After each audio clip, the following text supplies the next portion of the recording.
Good evening, नमस्ते, सत श्री अकाल दोस्तों। आज मैं एक्सप्लेन करने वाली हूँ एक horror super natural thriller terrifying movie को जिसका नाम है you shall not sleep tonight, जो कि हाल में ही रिलीज़ हुई है। तो अब हम चलते हैं इसके कहानी की तरफ। तो इस कहानी की शुरुआत में हम एक मकई के खेत को देख पाते हैं, यानी कि कॉर्नफील्ड को, जहाँ पर दो भाई बहन खेल रहे थे।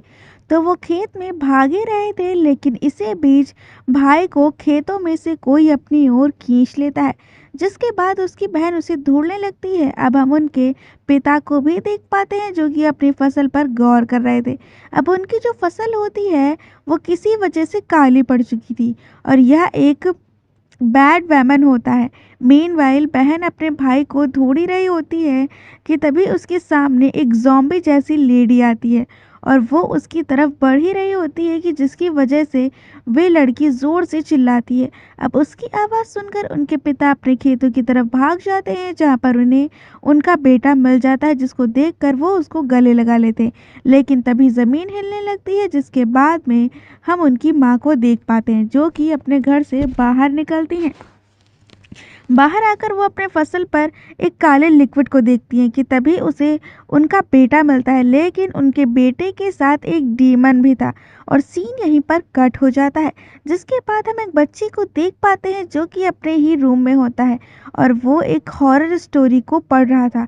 और अभी तक शुरुआत में हमने जितना कुछ भी देखा, वो असल में यही बच्चा किताब में पढ़ रहा होता है। यानी कि अभी तक हमें उसे के ही एक पॉइंट ऑफ व्यू से सब कुछ दिखाया गया था कि वो इस कहानी को पढ़कर क्या क्या चीज़ें सोच रहा था। खैर, यहाँ पर वो किताब को पढ़ ही रहा होता है कि तभी उसकी नज़र टेबल पर रखे हुए कपड़ों पर जाती है।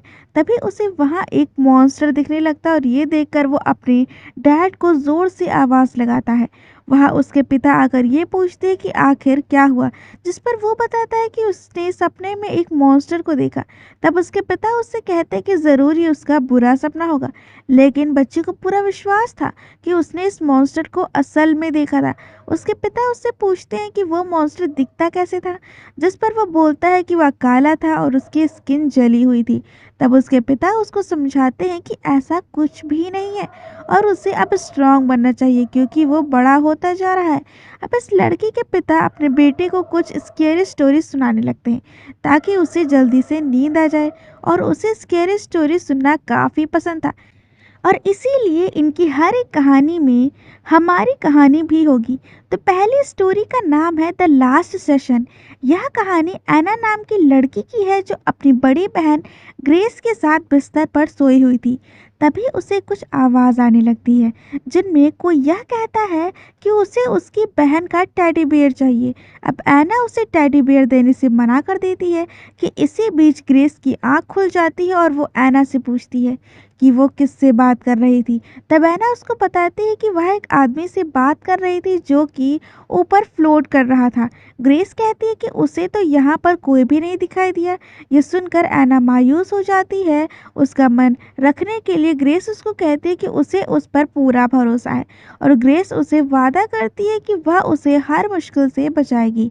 खैर, अब यहाँ से सीन कई साल बाद शिफ्ट होता है, जहाँ पर एना बड़ी हो चुकी है, और एना असल में साइकिक होती है, और वो अपनी शक्तियों से दूसरों की मदद करती है, और उनसे पैसे भी लेती है, और इस काम में ग्रेस भी उसकी सहायता करती है।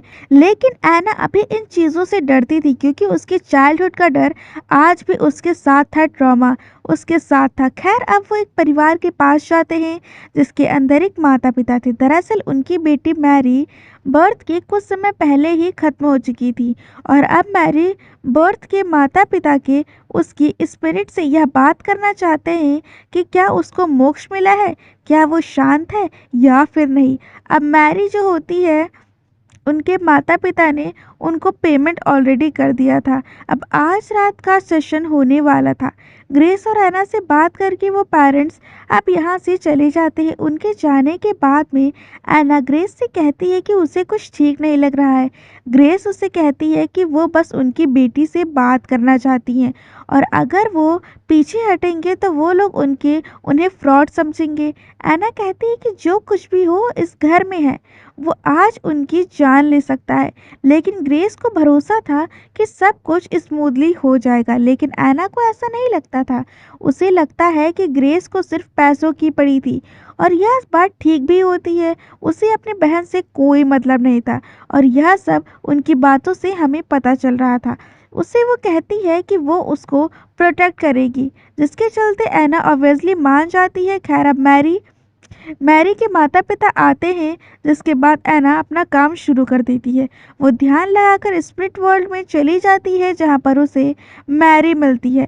अब वो मैरी की स्पिरिट से बात करती है और जो वो बोल रही थी वो एना अपने मुंह से उनके माता पिता को बता रही होती है, बेसिकली एक मीडियम की तरह। अब एना मैरिस की स्पिरिट से पूछती है कि वो अब तक इस घर में क्या कर रही है, जिस पर मैरी उसको ये बताती है कि वो उसे जाने नहीं दे रहा है। और तब एना उससे पूछती कि कौन उसको रोक रहा है, जिस पर वो बोलती है कि एक लंबा आदमी। तब एना मैरी को उस आदमी के पास उसे ले जाने के लिए कहती है। अब मैरी उसे अपने साथ ले जाती है और जाते जाते मैरी एना को उसी के बचपन वाले रूम में लेकर जाती है। तभी वो टॉल मैन डीमन एना के पीछे आ जाता है। दरअसल यह वही डीमन था जो कि एना को बचपन में दिखाई दिया करता था और वो तब से उस एना से मिलना चाहता था। अब एना इन सब से काफ़ी डर जाती है और तब उसे उसके बेड के ब्लैंकेट में कोई मिलता है। उसे लगता है कि वो ग्रेस होगी, लेकिन ब्लैंकेट हटाने पर वो डीमन उसके अंदर था, जिससे एना काफ़ी डर जाती है। मैरी उससे कहती है कि वो उसे कब से ढूंढ रहा था और उसी ने यह सब उससे करवाया है ताकि एना उसे मिल सके। वो डीमन एना को बेड पर लेटने के लिए कहता है और उसे डरने से मना कर देता है और एना ऐसा ही करती है। अब एना से वो उसकी बहन ग्रेस का टैडी मांगता है और कहता है कि अगर वो टैडी उसे देगा तो वो उसे हमेशा प्रोटेक्ट कर उसकी बहन से उसे प्रोटेक्ट करेगा। और ये सुनकर एना उसे ग्रेस का टैडी दे देती है और इसके बाद एना इंसानी दुनिया में वापस आ जाती है, जहाँ पर वो मैरी के माता पिता से ये कहती है कि वो ठीक है और खुश है। एना अब काफ़ी खुश थी क्योंकि उसने उसके चाइल्डहुड फियर को ख़त्म कर दिया था। लेकिन वो देखती है कि वो डीमन अब ग्रेस के अंदर है और यहीं पर कहानी ख़त्म हो जाती है। तो यहाँ पर वो जो डीमन था वो असल में एना के बचपन का डर था और वो सालों से एना को ढूंढ रहा था। और जब बचपन में एना से उसकी बहन ने प्रॉमिस किया था कि वो उसको हमेशा प्रोटेक्ट करेगी, दरअसल उस टाइम वो डीमन भी वहीं पर था और इनडायरेक्टली एना को उस डीमन ने प्रॉमिस कर दिया। तो यहाँ जो डीमन था, डीमन ने जो कुछ भी कहा था कि उसकी बहन से वो उसको बचाएगा, तो वो उसने इसलिए कहा था क्योंकि उसकी बहन ग्रेस जब बड़ी होती है तब उसे अपनी बहन से ज़्यादा दूसरी चीज़ों को, यानी कि अपने काम से मोह हो गया था। मतलब उसे अपनी बहन एना की कोई परवाह नहीं थी और इसीलिए डीमन ने कहा था कि वह ग्रेस से, मतलब कि उसकी बड़ी बहन से उसको बचाएगा। और एंड में वो डीमन उसकी बहन के अंदर ही घुस जाता है। इसका मतलब ये था कि वह हमेशा एना के साथ रहेगा ग्रेस के शरीर में। तो इनडायरेक्टली कहा जा सकता है कि मैरी के स्पिरिट का इस्तेमाल डीमन ने किया ताकि एना से वो मिल पाए और फिर उसने ग्रेस के शरीर को लिया ताकि उसको एक इंसानी शरीर मिल जाए, जिसके चलते वो यहाँ पर एना के साथ रह पाए, यानी कि एना को प्रोटेक्ट कर पाए। अब कहानी प्रेजेंट टाइम में आती है, जहाँ पर कहानी सुनने के बाद में इस लड़के के पिता लाइट्स ऑफ करके यहाँ से चले जाते हैं, जिसके बाद उस लड़के को एक स्मोक दिखाई देता है जो कि क्लॉज में चले जाते हैं। और यह देखकर वो अपने पिता को आवाज़ लगाता है। उसके पिता वहाँ पर आते हैं और उससे पूछते कि अब क्या हुआ। तब वो बताता है कि उसके क्लॉज के अंदर कोई है। तब उसके पिता क्लॉज में हाथ डालकर देखने लगते हैं और तभी कोई चीज़ उसके पिता को अंदर खींचने लगती है, जिससे वो लड़का काफ़ी डर जाता है। लेकिन यह सब उसके पिता का एक प्रैंक होता है जो कि उस लड़के को बिल्कुल पसंद नहीं आता। खैर अब उस लड़की के पिता उसे सोने के लिए कहकर वहाँ से चले जाते हैं, लेकिन इस बच्चे को तो नींद आ ही नहीं रही होती, इसीलिए वह दूसरी कहानी पढ़ना शुरू कर देता है और इस कहानी का नाम था द प्लेग। तो ये कहानी शुरू होती है जहाँ पर हम कुछ लोगों को देखते हैं। देखने में ये लोग काफ़ी प्रोफेशनल टाइप के लग रहे होते हैं। अब सीन चेंज होता है और हम एक लेडी रोज़ को देखते हैं जो कि सो रही होती है और उसने अपने घर के बाथरूम से कुछ आवाज़ आती है। अब ये आवाज़ सुनकर वो उठ जाती है और जाकर देखती है तो वो अपने पिता से मिलती है जो कि बाथ टब में बैठे हुए थे। दरअसल उसके पिता नर्सिंग होम में रहा करते थे लेकिन वहाँ से भागकर वो यहाँ पर आ गए थे। अब रोज़ उनसे कहती है कि वो उनके साथ और नहीं रह सकती, उसमें इतनी क्षमता नहीं है कि वह उसे संभाल पाए। और वो इतना कहकर वो लेडी नर्सिंग होम में कॉल करने लगती है लेकिन तभी कोई दरवाजे पर बेल बजाता है और रोज़ पास जाकर देखती है लेकिन तभी कुछ लोग फोर्सफुली दरवाज़ा तोड़कर अंदर घुस आते हैं और उनके पास हथियार थे। और ये वही लोग थे जो कि स्टोरी की शुरुआत में हमें दिखाए गए थे। अब ये लोग थे रोज़ के पिता के लिए आए थे लेकिन जैसे ही वो लोग उनकी तरफ बढ़ते हैं वह उन पर अटैक कर देता है। और यहाँ पर उसकी फुर्ती कमाल कर थी। इतना बूढ़ा होने के बावजूद भी वह काफ़ी तेज तर्रार था। खैर अब वो यहाँ से भागने की कोशिश करता है लेकिन इन लोगों का लीडर वहाँ पर आके उसे शॉटगन से मार डालता है जिससे कि रोज़ के पिता दूर जा गिरते हैं। यहाँ पर वो लीडर रोज़ से माफ़ी मांगता है और उसको बताता है कि उसके पिता ऑलरेडी हार्ट अटैक से मर चुके थे, यानी कि कुछ घंटे पहले ही उनका देहांत हो चुका था। अब लीडर ये कहता है कि कुछ लोग मरना ही नहीं चाहते और इसलिए उन्हें यह करना पड़ रहा है। अब तभी उसके पिता दोबारा उठ जाते हैं और उसको देखकर ऐसा लग रहा था कि जैसे उसे कोई गोली लगी ही ना हो। वो अपनी बेटी के पास बढ़ने लगते हैं लेकिन वो लोग उसे एक लोहे के बॉक्स में बंद करके अपने साथ ले जाते हैं। वो अपनी गाड़ी से उस बॉक्स को अपने साथ पर एक जगह पर ले जाते हैं जहाँ पर और भी ऐसे बॉक्सेस रखे हुए थे और वो बॉक्स को उसकी बाकी बॉक्सेस के साथ उसे रख देते हैं। यहाँ पर ढेर सारे ऐसे बॉक्सेस थे जिसके साथ यही कहानी ख़त्म हो जाती है। तो इस स्टोरी का नाम था जैसा कि द ब्लैक था। तो आखिर में इसके अंदर हुआ ये कि यहाँ पर एक प्लेग लोगों के बीच में फैल रहा था जिसके अंदर लोग मरकर दोबारा जिंदा हो रहे थे, बेसिकली ज़ॉम्बीज़ बन रहे थे और इस वजह से काफ़ी ट्रबल हो रहा था।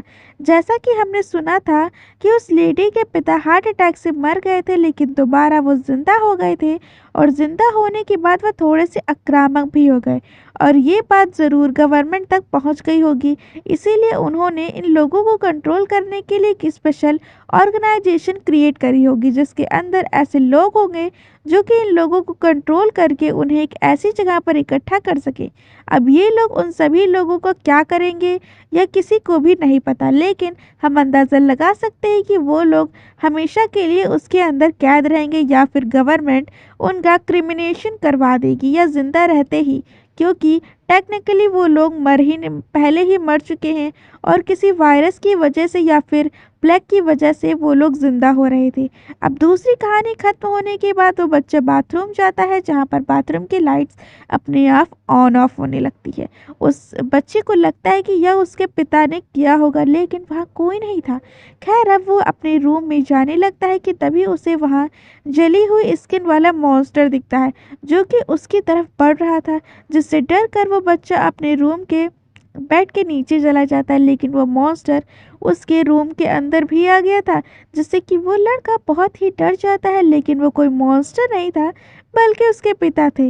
वो उसे आवाज़ लगाते हैं जिसके बाद वो उसे बेड के नीचे पाते। लड़का अपने पिता से कहता है कि उसने उसकी अपने पैंट्स में ही टॉयलेट कर दी है और अब तब उसके पिता उसे बुलाने लगते हैं और ऐसा इसलिए था क्योंकि वो उसके कपड़े चेंज करना चाहते थे। और तभी इसी बीच एक और कहानी शुरू होती है।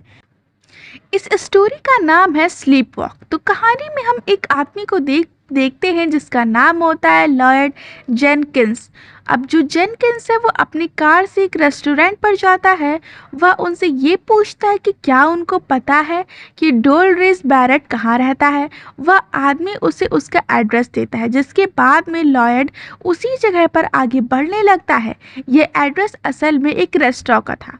अब वह उसके अंदर जाता है और वहाँ का ओनर उसे अटेंड करता है और वह लॉयड से पूछता है कि उसे क्या चाहिए, जिस पर वो ये बताता है कि उसे एक एप्पल पाई खानी है, लेकिन ओनर उसको ये कहता है कि अब एप्पल पाई उसके पास नहीं मिलती है, लेकिन मेन्यू के अंदर वह अब भी मौजूद थी। अब ओनर कहता है कि उन्होंने मेन्यू से उन्हें नहीं हटाया है, लेकिन वो जल्द ही इसको हटा देंगे। लॉयड को वो ये कहता है कि वो इस बारे में कहीं और पूछ सकता है, लेकिन लॉयड को वो एप्पल पाई यहीं से खानी थी और वो उसे ये कहता है कि वो उसकी किचन शेफ से इस बारे में पूछे। अब ओनर उससे थोड़ा वक्त मांगता है और थोड़ी देर के बाद में ओनर दोबारा वहाँ पर आता है और उसे बताता है कि किचन अभी बिजी है। तब लॉयड कहता है कि कोई बात नहीं, वो इंतज़ार कर लेगा, और यहाँ इतना कहकर वो वहीं पर वेट करने लगता है। थोड़ी देर के बाद ओनर फिर से आता है और उसे ऐसा लॉयड एक फूड क्रिटिक है जो कि फूड को टेस्ट करके उसके बारे में लिखता है। खैर ओनर कहता है कि उसकी शेफ ज़िद्दी है, उसे नहीं लगता कि वो एप्पल पाई बनाएंगी। खैर अब उसे बैठे बैठे यहाँ से सुबह से रात हो जाती है और वो स्टिल अभी भी एप्पल पाई का इंतज़ार कर रहा था। तब वो शेफ फाइनली उससे मिलने आती है और उससे पूछती है कि वो कौन है और यहाँ पर क्यों आया है, क्योंकि वो एप्पल पाई कहीं से भी खा सकता था। तब लॉयड उसे बताता है कि उसने किसी से वादा किया था, और ये सुनकर वो लेडी इमोशनल हो जाती है, जिसके बाद वो उसके लिए सुबह एप्पल पाई बनाती है और उस एप्पल पाई को लेकर वो सीधा प्रिजन में जाता है। दरअसल लॉयड एक ऑफिसर होता है और वो उस एप्पल पाई को बैरेट नाम के कैदी को देता है। अब बैरेट इसे खाकर काफ़ी इमोशनल हो जाता है। दरअसल बैरेट की ये आखिरी इच्छा थी कि वो इस एप्पल पाई को खाए, क्योंकि इसके बाद उसे डेथ पेनल्टी दी जाने वाली थी, और लॉयड ने जिस लेडी से ये बनवाई थी वो दरअसल में बैरेट की माँ होती हैं। अब बैरेट अपनी माँ के बारे में उससे पूछना चाहता था, लेकिन उसका वक्त खत्म हो चुका था और गार्ड्स उसे लेने आ जाते हैं पेनल्टी देने के लिए।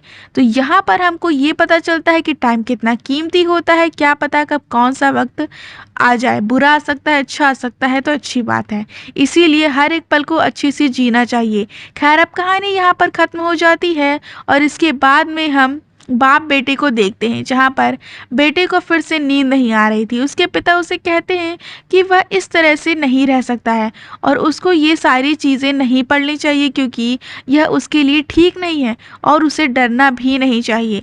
उसे अपने फियर को ओवरकम करना चाहिए, जिसके बाद में उसके पिता वहाँ से चले जाते हैं। लेकिन उनके जाने के बाद कोई उस लड़के के ब्लैंकेट में आने लगता है, और यहाँ कोई और चीज़ नहीं बल्कि वही जली हुई स्किन वाला मॉन्स्टर था जो कि उसके पास आ रहा था, और उसके पास आते ही आसपास आग लगने लगती है। खैर इसी बीच एक और कहानी शुरू होती है जिसका नाम होता है माय ब्लड, यानी कि मेरा खून। अब ये इस कहानी के अंदर हम विलियम नाम के एक व्यक्ति को देखते हैं जिसके साथ उसका बेटा जीक होता है। अब विलियम एक प्रीस्ट होता है और वो आए थे मिसेस मैकेंजी के घर पर। दरअसल मिसेस मैकेंजी की बेटी सिल्वी अब पहले जैसी नहीं थी, वो उसकी बॉडी में एक डीमन था और इसी डीमन को उसके बॉडी से बाहर करने के लिए ये लोग आए थे, यानी कि एग्जॉर्सिज्म जाते हैं, जहाँ पर विलियम सिल्वी की फ़ोटो देखता है जो कि काफ़ी खूबसूरत थी, लेकिन उसकी माँ बताती है कि वह पहले जैसे नहीं है, अब उसके अंदर कोई और है, और यह सब 3 हफ्ते से हो रहा था, जिस वजह से उसने उसे कमरे में बंद किया हुआ था, जिससे कि हमको ये बात पता चलती है कि जो डीमन है अभी इस लड़की के अंदर है जिसने उसे पोजेस कर रखा है, यह काफ़ी खतरनाक है। और तभी हम मिसेस मैकेंजी के चेस्ट पर एक निशान भी देख पाते हैं जो कि उसकी बेटी ने ही अपने नाखूनों से बनाया था। अब काम शुरू करने से पहले विलियम मिसेस मैकेंजी से हाफ पेमेंट एडवांस ले लेते हैं, जिसके बाद वो लोग काम करना शुरू करते हैं। जैक के हाथों पर पट्टी बंधी हुई थी जिसको वो निकालता है और तभी हम उसके हाथों पर कई सारे कट्स को देख पाते हैं। तो यहाँ पर जो जैक है उसका खून पवित्र है, यानी कि ये कह सकते कि उसका खून चमत्कारी है, और इसी से वो जितने भी पोजेस लोग हैं उनको वो हील करता है। वो अंदर जाता है और बाहर से विलियम यहाँ पर चैंटिंग करना शुरू कर देता है।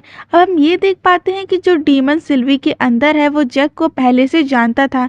जैक अपने हाथ पर एक खास डैगर से कट लगाता है, लेकिन वो डीमन उसे धक्का देकर कहता है कि उसके शरीर से निकलने से पहले उसे थोड़े और मज़े करने हैं।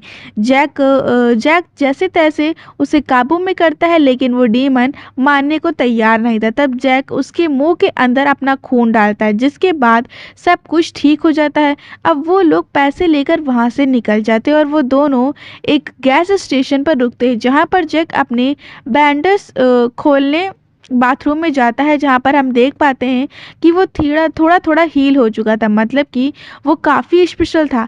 बाहर आकर वो विलियम के साथ दोबारा काम करने से मना कर देता है।